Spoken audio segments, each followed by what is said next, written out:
Bonjour, je m'appelle Éléonore, je suis monitrice de survie et accompagnatrice de randonnée. Aujourd'hui, je vais vous montrer 3 recettes de camp hyper faciles à faire pour vos bivouacs et super conviviales. On va commencer avec une recette pour l'apéritif, c'est un pain aux herbes folles. Alors pour cette recette, il nous faut une bonne baguette, de l'ail ail semoule, des herbes sauvages de notre choix. Là, j'ai pris de l'ail des ours parce que c'est la saison, un bon beurre demi-sel, de l'aluminium pour la cuisson et un récipient pour mélanger le beurre. Donc pour commencer, on va prendre du beurre demi-sel. Moi, je vais utiliser à peu près 125 g de beurre. Et ensuite, on va mélanger de l'ail semoule. Pour l'ail des ours, je vais en prendre 2 grosses poignées parce que j'aime bien ça. Là, je vais hacher grossièrement l'ail des ours.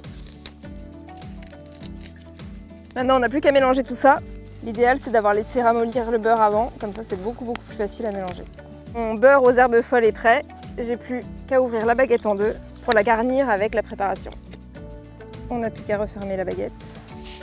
Et voilà, maintenant il n'y a plus qu'à mettre la baguette à peu près 5 à 10 minutes max suivant la puissance de la braise directement au niveau des braises dans le feu. L'idéal c'est d'avoir une baguette qui n'est pas trop cuite, comme ça elle peut terminer sa cuisson gentiment avec le beurre. Maintenant il n'y a plus qu'à le couper en tranches et à le servir pour accompagner l'apéro. C'est encore meilleur quand c'est un peu chaud. C'est vraiment trop bon. Du coup, on va continuer avec une deuxième recette. C'est une recette de chapati, mais chapati aux orties. Pour ça, il nous faut des orties, bien sûr. Les orties, on va prélever les jeunes pousses, les jeunes feuilles au sommet de la tige. Donc, on prend les 4 ou 5 feuilles les plus fraîches en haut de chaque tige.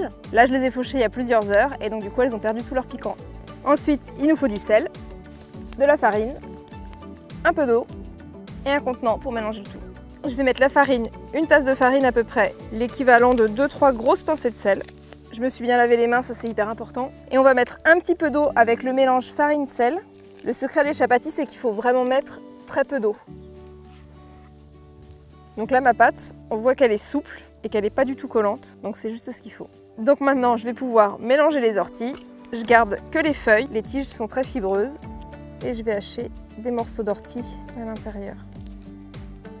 La pâte est prête. J'ai pas mis beaucoup d'ortie parce que la pâte, le chapati va mieux se tenir s'il n'y a pas trop d'herbe dedans. Mais j'aurais pu le fourrer à l'intérieur. Là, l'avantage, c'est que j'aurai quand même un petit peu de goût. C'est un goût qui est assez doux, qui n'est pas très fort, l'ortie. Et je vais avoir toutes les vitamines de l'ortie et toutes les protéines, la vitamine C et le fer. Donc là, je forme des petites boules et je vais faire des galettes.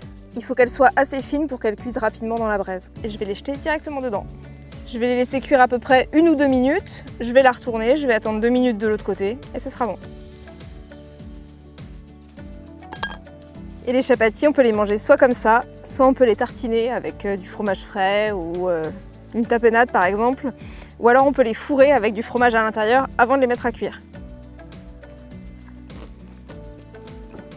On va passer à la troisième recette, c'est le dessert. On va faire un gâteau au chocolat mais cuit dans l'orange. Il va nous falloir à peu près 180 g de chocolat, environ 100 g de sucre, 100 g de farine, 2 œufs, de la levure chimique, un demi-sachet, 2 oranges, 120 g de beurre et du papier aluminium pour la cuisson des oranges. D'abord, je vais faire fondre le chocolat et du coup, je vais le mettre avec le beurre directement sur le feu.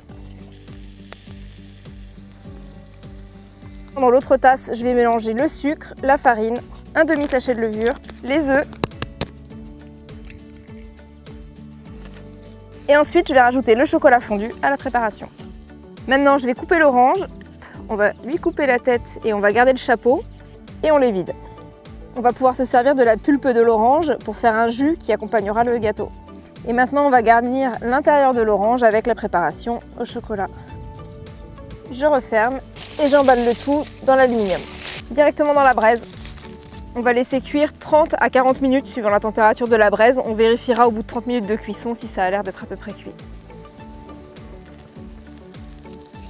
Donc là, elles ont cuit tout juste 30 minutes. On va les laisser un petit peu refroidir et on va pouvoir les servir directement dans l'orange. C'est trop bon.